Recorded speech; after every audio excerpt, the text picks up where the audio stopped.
Hello and welcome back to Tiny House Big Moments. Emily Jody here. You can see it's dinner time for the pets because they're all around me. Just want to do a quick update. I haven't done this yet, and I've been doing advocacy now for a couple years and really been hitting a lot of blockages, and of course that's expected. It is not easy changing the world. Don't mind my lack of makeup and everything. We are pregnant right now, 9 weeks, and sick as can be, but I really felt this was important because there's a lot of information going around right now in the tiny house world. So wanted to start off by saying that the current tiny house movement is growing and growing quickly, but at the same time it's kind of coming to a stall. People are sick of living in people's backyards and hiding out and living under the radar. Some people love that, and that's great. If that works for you, that's awesome. We personally would like to either buy our own land or live in a community. We've been working on building community with several different groups of people on our own. It's a long and expensive process, and it takes a lot of time. And with a growing family and our current move to Colorado, we just don't have it in the cards right now to build our own community, but it's definitely something we want to do in the future.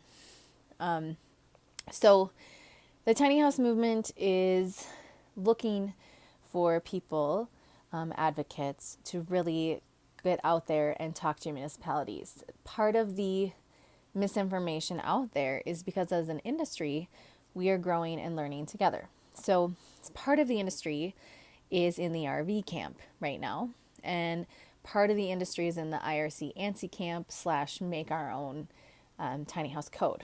So there's a lot of frustration about standardizing tiny homes because then people feel their freedoms will be kind of taken away from them. And I totally understand that. I also feel that if we don't standardize tiny homes, we are going to just pretty much dissipate. There's always going to be a place for DIY tiny homes. There are currently 3 accreditation companies, and that is Buildsworth, Pacific West Tiny Homes, and NOAA. And these certification companies can help you get certified. Do you have to? Well, that's hard to say. Again, everything's kind of up in the air right now. We are not certified because these certifications either didn't exist when we started in 2015 or we were completely unaware of them. Our house is built to ANSI RV code because, as most of you know, the IRC only became available in 2018. So that was not available for us. I definitely have a vision for the tiny house movement moving more towards IRC / ANSI / basically its own code. The reason that legalizing tiny homes is so complicated is because as an industry, we are still kind of coming up with our identity as far as, are we an RV? Are we a mobile home? Are we a modular home? Are we under HUD? Are we IRC? And these are all things that, as tiny house dwellers and individuals and builders and industry leaders, we need to come together and have that conversation and really just make a decision. It's kind of frustrating. I don't know anything about code. And if I did, I would definitely be out there, leading the charge. Some people doing it right now are the Tiny House Industry Association and the American Tiny House Association. The Industry Association is focused on code. And within that, there is kind of, again, the 2 camps, the RV, IRC / own code, ANSI. It's an interesting dilemma to be in, to not really know what you are. So I always pose that question, what is a tiny house? What makes a tiny house different than an RV, than a modular home, than a camper, like a double wide trailer? I've lived in all of these things, so I can definitely speak to that. So a tiny house is a regular house built with high quality materials. It's just happened to be built on a trailer so that you can move your real estate with you. A camper and a modular home and, like a double wide trailer. I'm not really sure the difference there, but I know that there's, like park models, and then there's, the kind of trailers that you see in trailer parks, and then there's, RV / campers. So those categories are built with much cheaper materials, way less insulation. Can they be built to the same standards? Absolutely. So really, as an industry, we need to decide what are the qualifications for a tiny house. Part of that journey is the IRC Appendix Q, which has been a great leap, but we still need to take it much further, because when you talk to municipalities, they are frustrated that they can't get in there and inspect them.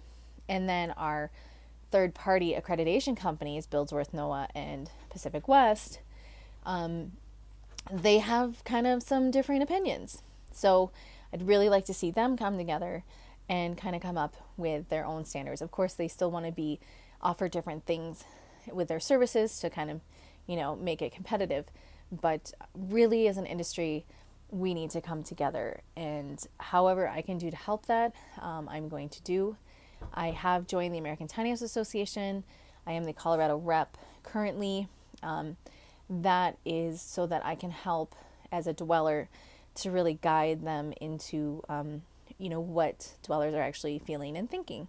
So please, in the comments below, let me know what you're thinking. I know that there is some really, really big advocates, especially since the big wigs in the industry, aka the builders, specifically 3 or 4 builders, already are in the RV camp. They're making decent profits. They are surviving because they are RV certified. The RV industry has currently, as of I think it was November of 2018, maybe October, the RV industry is no longer certifying tiny house builders. I've heard that is a fluctuation and happens on and off, so we'll kind of see where that goes.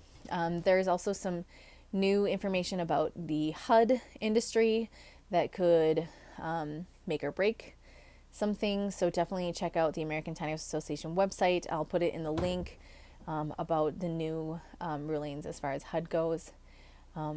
So, again, I am an elementary teacher, a former elementary teacher, daycare provider, published author, stay-at-home homeschooling mom. So I apologize. A lot of this stuff is over my head. I've been learning as I go. I'm doing the best I can to keep up with all these certifications and companies and stuff. But I don't necessarily have the answer, other than I would really like to see the industry standardize. And I know that that's going to be a long process, but I also think that dwellers need to be a part of that conversation, and builders, because we are living it, and DIYers as well, because they have some really amazing ideas as well. And the DIY component of the tiny house industry will always be there, because even if they can't have their home in a community, then they can still live in backyards like we've been doing. But I think DIY builds should have a place in communities. I'm not certified, so I'm going to try to get certified eventually. I don't have the money for that right now. We are choosing to spend our money on a natural birth. And we would, once we do get certified, or sometimes you don't have to be certified. RV parks, trailer parks, tiny house communities, sometimes will just take you if you have insurance. I would like to see that people are following some sort of standard so that they are not burning each other down in their community. Something else I'd like to do with advocacy is really get the word out there about what this movement's all about. We're all very different people. We come into it for a lot of different reasons. But if you look at the demographics from a lot of the surveys that have been going around, the one I did, and there's a lot of other ones out there, please do try to take those surveys when you see them. It really helps us with advocacy when we're talking to municipalities. So far, the demographic for tiny homes are very different than the RV industry, and the modular home industry. Is just people wanting to simplify and be sustainable. Everyone wants financial freedom, so that's kind of across the board. But it is really a different client, because tiny homes actually, they're more affordable than a large home, but they're not cheap. We have a camper that we are renting out, that we lived in for a while, and it was just a totally different lifestyle. And we could easily have that paid off no problem super quick. Our current tiny home is $90,000 because we want it to be customized. We want it to be everything we need. So that was our priority. So we sold our big house and did the tiny house. Of course, our story isn't everyone's story, and everyone has a different story. But in general, the tiny house movement is special because people are doing this intentionally for the most part. Of course, right now in our current society, affording housing in general is a huge crisis, and that is where tiny homes can kind of jump in and offer a little bit more of a I don't really know the right word, but just, customized home that really keeps you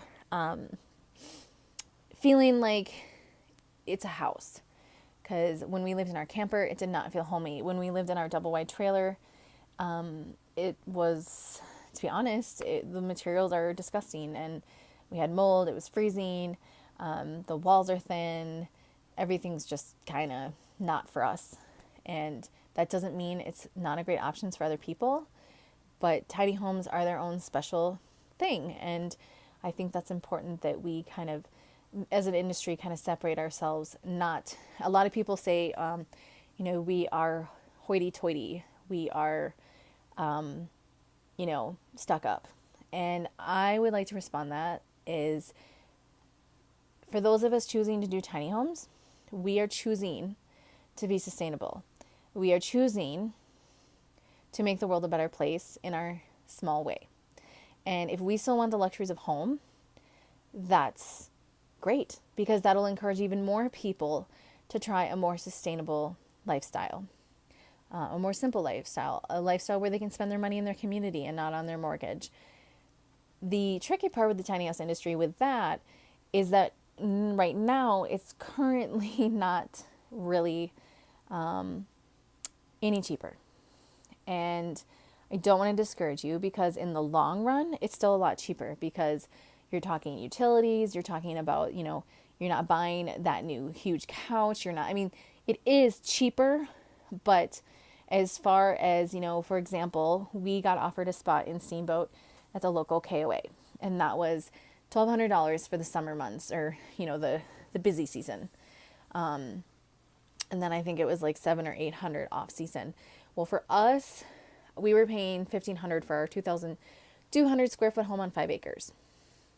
So that really doesn't seem like a fair adjustment to be paying $300 less for, taking up way less of the Earth's resources and space. That was for 5 feet from your neighbor. So we're really looking to get tiny house communities going and get them to be affordable. I am all about, I so appreciate that RV parks are offering tiny home spots. That is a great first step. There are tiny house specific communities coming up. I think it would be great to have alternative housing communities going up. I think that's awesome. Where we could have mixed buses and yurts and earth ships and tiny homes, and kind of a mixed bag would be really fun. But again, then municipalities don't like that because it looks very disheveled and disorganized. So the easiest route, the route of least resistance, would be tiny house specific parking villages, communities to start, just to get people used to the idea. We are just kind of used to this whole 1950s, every house looks the same with a different color kind of thing. So for now, that is the path of least resistance, and buying your own property. But with that comes a lot of expenses. And again, you end up paying the same you would for a mortgage. So we're kind of in this really interesting place where we are looking for parking. We have been parking in backyards for 3 years, and we're kind of ready for our own place. So when we're looking at property, we are looking at, the things that are available are between $50,000 and $200,000. $50,000 we can swing, but again, once you talk about having to put the well in, septic, there's just so much to it. So I'm not here to discourage you from the tiny house movement, because people start just doing and creating and making and believing. And then the legislation and laws will follow. And I'm honored to be a part of the beginning of that. It's not been easy, and yet it has been easy because I have a much simpler, more abundant, and joyful life. And I've got to move to one of my favorite places in the country, from Minnesota to Colorado, and we're out enjoying the mountains and the beauty around us, and that is priceless. And we would have never had the guts to do that. Trying to find a large home here and getting everything moved out here would have been so expensive. So we are really blessed, and we love living in our tiny house. And I'm just asking that you get involved in your local community and really start having these conversations with people in the Facebook groups, all the tiny house Facebook groups. Find out who your local American Tiny House Association rep is. Shoot me an email if you want to get involved. It's really about educating the public about who we are and what we want to see. And affordable housing is a human right. And if we want to be sustainable, if we want to live sustainably but comfortably, that should be an option. It's all about options. There's no right or wrong option. If you want a big house, great. You want a modular home? Awesome. You want a trailer? Sweet. RV? Cool. It's about options. And tiny homes are just a new option. And they're a great option because you still get to feel like you're in a regular house. So find your local meetup. Go online, find blogs of people in your area. Get to know us. We're good people, and we want to share our story with you. On that note, to finish up, I will be starting a We Are the Tiny House Movement campaign, or I Am the Tiny House Movement campaign, and I'm going to be asking for videos. And in those videos, I'd like you to talk about who you are and what role you play in the movement. So, I'm going to do like a sample video. So something like, we are the tiny house movement, and then talk about your family or yourself and why you got into tiny house living, where you want to live, what's your vision for the future of the movement. And I will be cutting that into a video that I can put out for municipalities and educational, and that'll just be free to the public on my website. So really, really appreciate all of you helping this movement move forward, and excited to see what happens with this industry, and really would love your opinions. There's no right or wrong answer. This is so new. It's a new industry, and we're growing and learning together. So let's just keep a smile on our face, and let's just move forward positively and work together. Thanks again. And if you want more information, you can find us anywhere on social media at Tiny House Big Moments. Or if you want to find more about my unschooling organic holistic lifestyle, you can do at Mindful Minimalist Mama on social media, or my website, www.mindfulminimalistmama.com. I have a lot more work to do on the website when I'm feeling better from this pregnancy. And if you so feel called to, would love you to send out full-term vibes. We had 2 miscarriages last year, so we are really rooting for this one. We would love to add to our tiny house family. Thanks again. May abundance flow to you with ease. May you follow your bliss and live the life you always dreamed of.